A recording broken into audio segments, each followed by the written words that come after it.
Hello and welcome back our YouTube channel Political Mantra. और आज हम लोग कर रहे हैं प्रैक्टिस सेट नंबर 6। और ये हमारी पॉलिटिकल साइंस की सीरीज चल रही है 1000 प्लस क्वेश्चन सीरीज की, जो आपको प्लेलिस्ट में मिल जाएगी। और यूट्यूब चैनल को आप थोड़ा सा देखेंगे तो उसमें आपको प्लेलिस्ट मिलेगी, और उसके साथ में पुरानी प्लेलिस्ट भी हैं जो हमारे एमसीक्यू कराए हैं, और यूसीनेट पेपर 1 के भी हमने स्टार्ट कर दिए हैं, इस साथ आपको मिलने लगेंगे।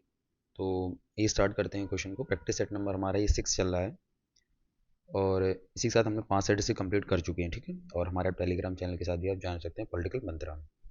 तो ये उपयोगी किस किस में एग्जाम में है आपका? नेट जेआरएफ में भी है, सेट है, टीजीटी पीजीटी है, असिस्टेंट प्रोफेसर का एग्जाम है, या अभी एमपी सेट होने वाला है, तो सभी एग्जाम में ये आपके काम आएगा। हम यहाँ करते हैं क्वेश्चन का एक्सप्लेनेशन, और किस तरीके से आगे क्वेश्चन बन सकता है एक्सप्लेनेशन के साथ में, उसको भी हम यहाँ देखते हैं। जैसा कि ये क्वेश्चन आपके सामने है, मजदूर किसान शक्ति संगठन MKSS pioneered which movement in India. तो मजदूर किसान शक्ति संगठन जो आपका रहा है वो भारत में किस आंदोलन का नेतृत्व करता है? तो आपसे ऑप्शन दिए हैं, नामांतर आंदोलन, निर्भया मूवमेंट, जन सुनवाई, या नन ऑफ द अबव। इसका आंसर आपका होगा जन सुनवाई। ये आपके राजस्थान से स्टार्ट होता है, और 1 मई 1990 को अरोड़ा रॉय द्वारा ये क्वेश्चन आपसे पूछा जा सकता है, और पूछे भी गए इस तरीके से क्वेश्चन के एग्जामों में। MKSS एक भारतीय राजनीतिक संगठन है जो भारत में सूचना का अधिकार, जिसे हम लोग कहते हैं राइट टू इन्फॉर्मेशन एक्ट को अधिनियम पारित करने में अपनी महत्वपूर्ण भूमिका निभाने के लिए जाना जाता है।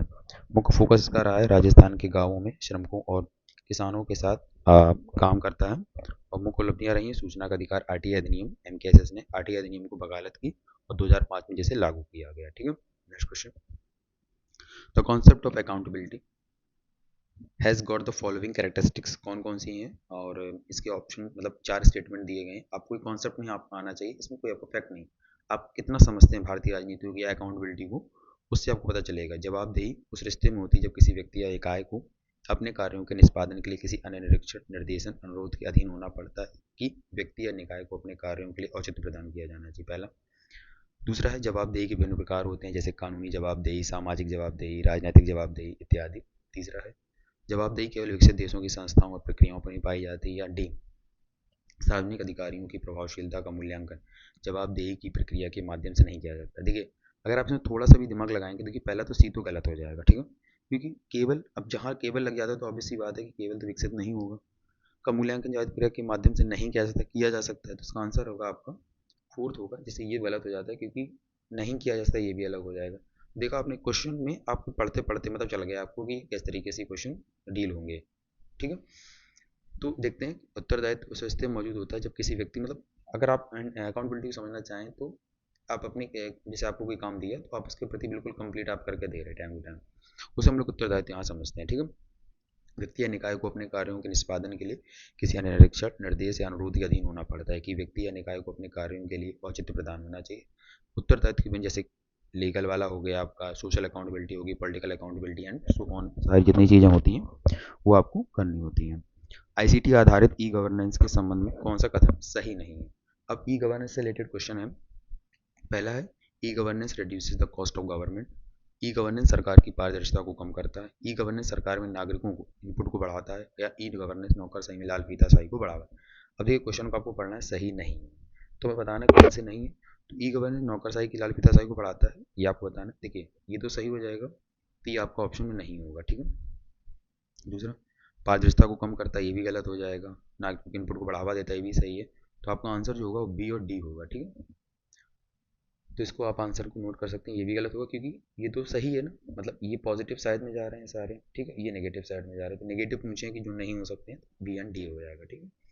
नेक्स्ट क्वेश्चन है, citizen charter was first articulated and implemented in UK as a national programme in which year. देखिए, नागरिक चार्टर से क्वेश्चन आप देखेंगे तो एग्जाम धीरे धीरे जब इंक्रीज हो रहा है, जिस तरीके से फैक्ट बेस और कॉन्सेप्ट में थोड़ा कम हुआ है, आपने देखा होगा इस तरीके से क्वेश्चन बनने लगे हैं, और ये मतलब हम समझ सकते हैं कि इस क्वेश्चन को आपको पता ही होना चाहिए, क्योंकि इंडिया लेवल पे भी लागू हुआ, अभी पूछा फर्स्ट टाइम।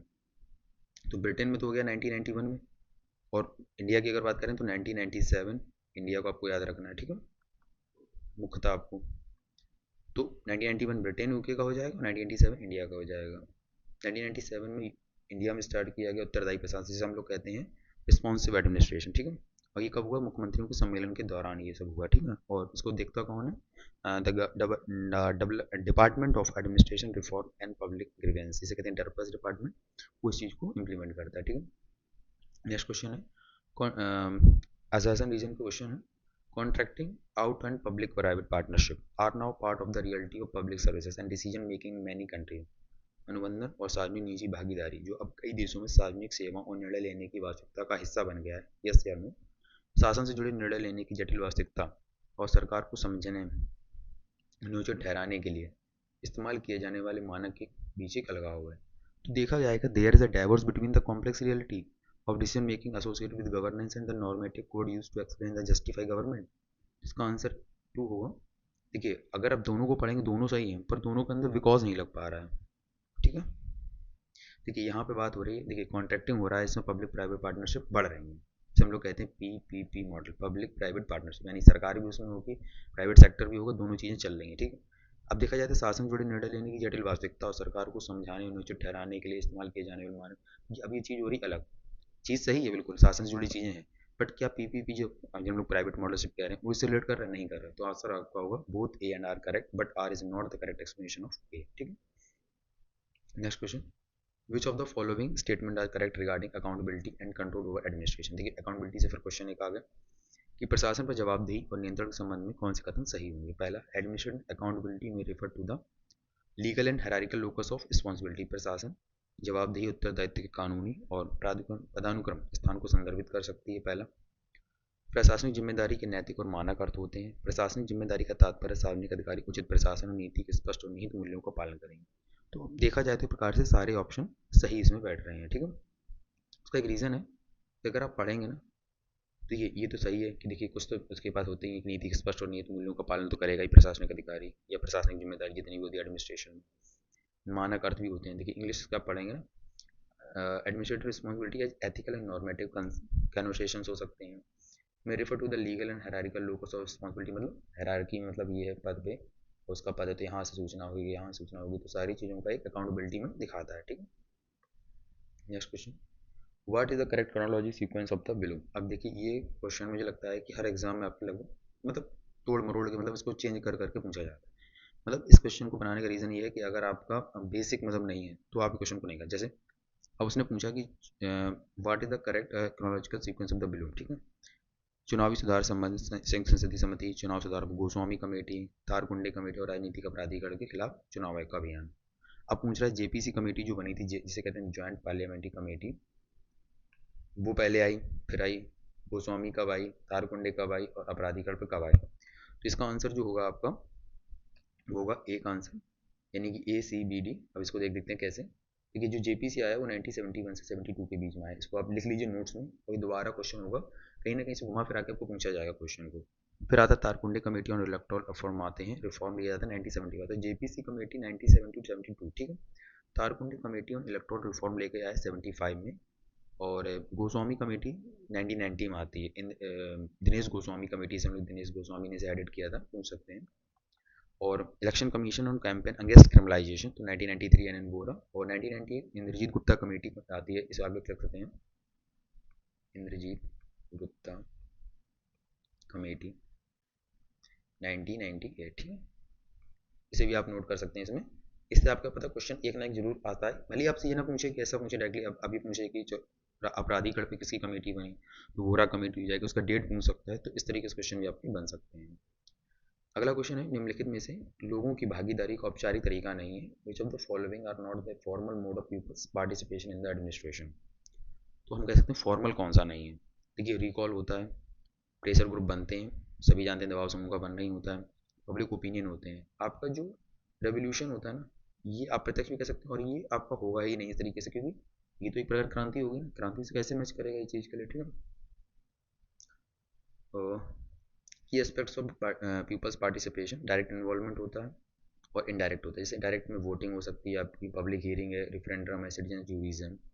उसके साथ में आपके प्रेशर ग्रुप होते हैं, non governmental organisation, media, community development councils होती हैं, सेल्फ हेल्प ग्रुप होते हैं, सोशल ऑडिट होते हैं। बात अगर आप पढ़ सकते हैं और इसको समझने का सबसे अच्छा तरीका आप अपनी अपनी कंट्री से ले लीजिए कि आपकी कंट्री में अगर कोई बात रखता है तो किस तरीके से रखता है।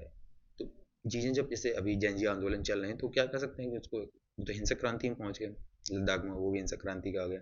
अगर उसको हम एक दबाव समूह के जरिए कहें या अपनी बात मनवाने के लिए धरना प्रदर्शन भी कर सकते हैं, बट क्रांति नहीं होनी चाहिए, प्रकार से देखा जाए तो ये भी हम कोशिश कर सकते हैं। ठीक है, अब मैंने कुछ उसमें पार्ट जोड़ने की कोशिश की, बीच बीच में आपका रिवीजन होता रहा। मैंने इससे पहले एक वीडियो डाली है बुक्स एंड ऑथर्स की, उसका मैंने पार्ट कुछ कुछ आपको रिवीजन मोड पे देता रहूँगा, जिससे आपका बार बार रिवीजन होता रहे। देखिए अजाया बर्लिन बुक है, two concept of liberty. Joseph Raz की है the morality of freedom. Harry Frankfurt की है freedom of will and the concept of a person. और जीन पाल सात्रे की आपकी हो जाएगी बीइंग एंड नथिंगनेस। ये क्वेश्चन पूछा जा सकता है दोबारा भी, क्योंकि एक बार पूछा जा चुकी। फिलिप बेपेटी की है republicanism a theory of freedom and government. Quentin Skinner की है liberty before liberalism. David Miller की है आपकी द लिबर्टी रीडर। और जॉन क्रिस्टमैन की है positive freedom past present and future. Isaac Berlin, Joseph Raz, Henry Frankfurt. इतनी बुकें आप डेली अगर याद करते रहेंगे वीडियो के साथ में, तो आपका रिवीजन होता रहेगा। ठीक है, अगला क्वेश्चन है सूचना। When is the international day for universal access to information celebrated. सूचना तक सार्वभौमिक पहुंच तक इसे अंतर्राष्ट्रीय दिवस कब मनाया जाता है, ये आपसे पूछ रहा है। इसका आंसर होगा 28 सितंबर। यह मौलिक मानव अधिकार के रूप में सूचना तक पहुंच के महत्व पर प्रकाश डालता है। पारदर्शिता, जवाबदेही, सुशासन को बढ़ावा देने के लिए बात होती है। यूनेस्को घोषणा किया कि 2015 में 28 सितंबर को, ये ध्यान रखना आपको, 2050 में यूनेस्को द्वारा सूचना तक सार्वभौमिक पहुंच के लिए अंतर्राष्ट्रीय दिवस के रूप में घोषित किया गया। मान्यता कब मिलती है संयुक्त राष्ट्र महासभा की? 2019 में मिलती है। तो यूनेस्को ने घोषणा कर दी आपकी 2015 में, और आपका यूएन जनरल असेंबली ने आपके कब दिया? आपकी 2019 में। ठीक है, ये आपको ध्यान रखना है। ये मैंने इंग्लिश में इसको ऐड कर दिया है। उसके बाद देखते हैं अगला question, which is not true about भागीदारी अप्रोच टू डेवलपमेंट। अब ये प्रीवियस क्वेश्चन है यूजीसी नेट का।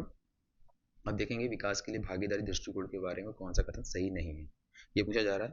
फिर दिल्ली सरकार की पहल, अगर इसमें देखा जाए तो ये बिल्कुल करेक्ट है। यह स्थानीय स्वशासन के पारंपरिक मॉडल के समान है, नहीं है। ठीक है, इसमें जल प्रबंधन और वर्षा जल संचयन शामिल, बिल्कुल सही। और इसमें नागरिक समाज की भागीदारी से लागू की, बिल्कुल सही। ये गलत इसलिए हो जाए क्योंकि एक नई अप्रोच थी। ठीक है, तो पारंपरिक मॉडल के समान नहीं हो सकता। ठीक है, विकास के लिए भागीदारी दृष्टिकोण दिल्ली भारत में लागू की गई नागरिक सरकार की भागीदारी पहल है। नागरिकों और सरकारी अधिकारियों के बीच सहयोग को बढ़ावा देगा। स्थानीय शासन जो है ना, उसमें नागरिक की जो भागीदारी को इंक्रीजेस करना है। ठीक है, ये आपको ध्यान रखना है इसमें। नेक्स्ट क्वेश्चन है, अब देखिए कैसा क्वेश्चन बनाया कि वेबसाइट भारत सरकार के नागरिक चार्टर की व्यापक, मतलब वेबसाइट का पूरा फुल फॉर्म पूछ रहे हैं। अब इस तरह के क्वेश्चन हो तो नहीं सकते हैं, क्योंकि हर वेबसाइट आप तो नहीं विजिट करेंगे जाके, या करना भी चाहिए वैसे तो, बट नहीं याद रहेगी। तो वैसे इसका आंसर जो होगा वो होगा goicharter.nic.in 3 गोआई चार्टर दो। इसका जो होगा सिटीजन चार्टर का मैंने इंटरफेस भी लगा दिया, इसकी ये वेबसाइट है। और देखा जाए तो इस वेबसाइट में इतना मतलब नहीं, पर हाँ एक चीज़ जरूर देखने वाली है कि सिटीजन चार्टर का आपने क्वेश्चन जरूर देखे इस एग्जाम में जो हुए थे। कि देखिए उसने पूछा कि सिटीजन चार्टर में मतलब अकाउंटेबिलिटी के लिए पूछ लिया, उसने कब लागू हुआ ये पूछ लिया। तो आपको ध्यान रखना, अगली बार भी क्वेश्चन ये रिपीट हो सकते हैं इस तरीके से। ठीक है, नेक्स्ट क्वेश्चन है, ये क्वेश्चन हमें लगता है यूजनेट के फेवरेट है कि आपको एक्ट लगाने हैं। अभी आप कुछ एग्जाम अभी रिसेंटली देखेंगे, उसमें भी ये पूछा गया। तो बता रहा है कि किसको कैसे कैसे है, ये आपको बताना है। सूचना का अधिकार अधिनियम, उपभोक्ता संरक्षण अधिनियम, शिक्षा का अधिकार अधिनियम और लोकपाल लोकायुक्त अधिनियम। तो अगर इसको देखना चाहें तो हमने एक्सप्लेनेशन में इसलिए ऐड कर दिया है। इसका आंसर 2 था, यहाँ पे मैं लगा देता हूँ ACDB। देखिए सूचना का अधिकार 2005। ठीक है, अमेंडमेंट हुआ कब आपका? कंज्यूमर वाला हुआ 2019 में। ठीक है, राइट टू एजुकेशन आपका हो जाएगा 2009, और लोकायुक्त हो जाएगा 2013। अब देखा जाए तो अगर ज्वाइनिंग की बात करें तो बहुत दिनों बाद हुई है लोकपाल की, पर 2013 फिर 2014 में उसका इम्प्लीमेंटेशन, धीरे धीरे चीज़ें इंक्रीज हुई हैं। इसको अपने नोट्स में जरूर ऐड कर लीजिए कि सूचना का अधिकार अधिनियम 2005, शिक्षा का 2009, लोकपाल लोकायुक्त 2013 और भुगता संरक्षण 2019 में। ठीक है, नेक्स्ट क्वेश्चन है, और ये पूछा गया था कि लॉज जो रूल्स होते हैं अपने डिस्क्लोजर ऑफ ऑफिशियल इन्फॉर्मेशन से रिलेटेड, उसमें कौन कौन से हैं। पहला है official secret act, commission of inquiry act, जांच आयोग अधिनियम, इंडियाज एविडेंस एक्ट और फिफ्थ पे कमीशन। इसकी बात करें तो ये सही है, ये सही है और ये सही, ये आपका गलत हो जाएगा डी डी डी। तो ये आपका करेक्ट हो जाएगा ABC। अब इसको आप ऐसा करिए, अपने नोट्स में इसको ऐड कर लीजिए कि इंडियन एविडेंस एक्ट आपसे पूछ सकता है, ऑफिशियल सीक्रेट एक्ट पूछ सकता है, कमीशन ऑफ इंक्वायरी एक्ट पूछ सकता है, all India service conduct rule पूछ सकता है। तो ये आप इनकी कह सकते हैं इनकी ईयर ऑफ नोट्स कर लीजिए, और क्रोनोलॉजी में भी आपने लिख लीजिए, इसे मैंने ऐड कर दिया है। भारतीय साक्ष्य अधिनियम, सरकारी गोपनीयता अधिनियम, जांच आयोग अधिनियम, अखिल भारतीय सेवा आचरण 1954। देखिए इसमें तो सीक्वेंस बना है अखिल, केंद्रीय और रेलवे, याद कर लीजिए ऑल इंडिया, सेंट्रल और आपका रेलवे, तो 54, 55, 56 हो जाएगा। इंडियन एविडेंस को आप याद कर लीजिए 1872 से। तो इस तरीके से कुछ आपको ट्रिक बना के याद करनी पड़ेगी। और सीपीसी की आप धारा भी कर सकते हैं, सीपीसी 1860 में, ठीक है। और अगला क्वेश्चन है कि समिति ने पहली बार लोकपाल और लोकायुक्त की स्थापना की सिफारिश किसने की थी, मतलब फर्स्ट टाइम पे। तो first administrative reform Santhanam AD Gorwala, या सेकंड पे। उसका आंसर ऑब्वियसली बात है कि फर्स्ट एडमिनिस्ट्रेटिव रिफॉर्म, जिसे हम लोग कहते हैं फर्स्ट एडीआर को। मैंने क्वेश्चन भी कराए हैं पहले भी इस वीडियो सीरीज में कि इस तरीके से चीज़ें इंक्रीज हुई हैं लोकपाल में। एआरसी की स्थापना शासन में मोरारजी देसाई की अध्यक्षता में भारत के लोक प्रशासन में सुधार लाने के लिए प्राथमिक लक्ष्य के रूप में की गई। उसके बाद में अगर देखा जाए अगली जो कमेटी बनती है, अगर सेकंड एडीआर की बात करें तो 2006 में बनती है, केन बनती है, उसके अध्यक्ष बनते हैं। तो और वीरप्पा मोइली की अध्यक्षता में बनती है। इस तरीके से आपको याद रखना है। और उसके साथ में उन्होंने 15 रिपोर्ट भी दी थी, जिनके क्वेश्चन काफ़ी हद तक बार बार पूछे जाते हैं। 15 रिपोर्ट में कौन सी रिपोर्ट पहले थी, कौन सी बाद में थी, 11वीं रिपोर्ट में क्या है, पहली रिपोर्ट में क्या है, 15वीं रिपोर्ट में क्या है। तो इस तरीके से क्वेश्चन आपको याद करने पड़ेंगे अगर यूजीनेट के एग्जाम में आप बैठ रहे हैं तो। In which year did the amendment to the constitution extend the Panchayati Raj provisions to the scheduled areas में। ये क्वेश्चन जो आपके सामने है, इसको कई बार घुमा घुमा के हर एग्जाम में पूछा गया है कि जो पंचायती राज एक्सटेंशन, जिसे हम लोग कहते हैं पैसा अधिनियम, पंचायत एक्सटेंशन शेड्यूल्ड एरियाज में 1996 में आपके लिया गया, ठीक है। उसके बाद में हम बात करते हैं क्यों दिया जाता है। स्वशासन के लिए होता है, एक्सटेंशन करने के लिए होता है, सशक्तिकरण करने के लिए होता है, जनजातीय अधिकारों का संरक्षण करने के लिए होता है, विकेंद्रीकरण करने के लिए, सतत विकास। अब इसलिए दिया गया कि कुछ क्षेत्र जो हमारे सूची में दिए गए हैं, जैसे असम, मिजोरम, त्रिपुरा, मेघालय, और कुछ ऐसी अनुसूचियों में जहाँ पर मतलब वहीं के लोगों को स्पेशल राइट दिए गए हैं, जनजातियों स्पेशली एसटी की कम्युनिटी को, तो वहाँ पर अधिकार को ना छीना जा सके, इसलिए हम लोगों ने ऐसा एक्ट लेकर आए। इससे क्या है कि वहाँ के नियम वो खुद अपने रेडी कर सकें, क्योंकि एक्सटेंड कर रहे हैं ना चीज़ों को हम। इस तरीके से आपको इसको याद रखना, एक्सटेंड, पैसा। और दिलीप सिंह बूढ़िया की कमेटी अध्यक्षता में ये कमेटी गठित की गई थी, दिलीप सिंह बूढ़िया, ठीक है।